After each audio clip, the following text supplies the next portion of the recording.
লক্ষ্মীপুরের রায়পুরে যুবদল নেতা বিল্লাল হোসেন মিশরি হত্যা মামলার প্রধান আসামি আরমান হোসেন ওরফে রহমানকে গ্রেপ্তার করেছে র্যাপিড অ্যাকশন ব্যাটালিয়ন। রোববার সন্ধ্যায় র্যাব 11 সিপিসি 3 নোয়াখালীর একটি বিশেষ অভিযানে তাকে ঢাকার কদমতলী এলাকা থেকে গ্রেপ্তার করা হয়।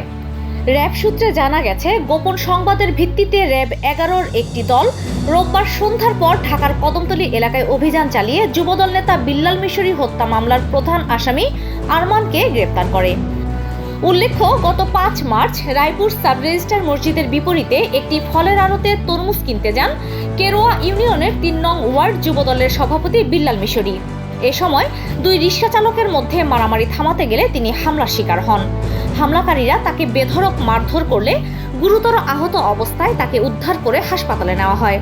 পরে চিকিৎসাধীন অবস্থায় তার মৃত্যু হয়। এই ঘটনায় কবির মোহরি নামে আরও একজন আহত হন। ঘটনার পর নিহতের পরিবারের পক্ষ থেকে রায়পুর থানায় একটি হত্যা মামলা দায়ের করা হয়। এতে আরমানকে প্রধান আসামি করা হয়েছে। র্যাব 11 নোয়াখালী অঞ্চলের ভারপ্রাপ্ত কোম্পানি কমান্ডার মিঠুন কুমার কুন্ডু জানান, রোববার সন্ধ্যার পর ঢাকা থেকে তাকে গ্রেপ্তার করা হয়।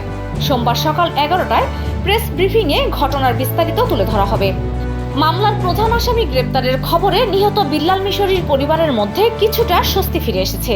তারা দ্রুত বিচার প্রক্রিয়ার মাধ্যমে দোষীদের দৃষ্টান্তমূলক শাস্তির দাবি জানিয়েছেন।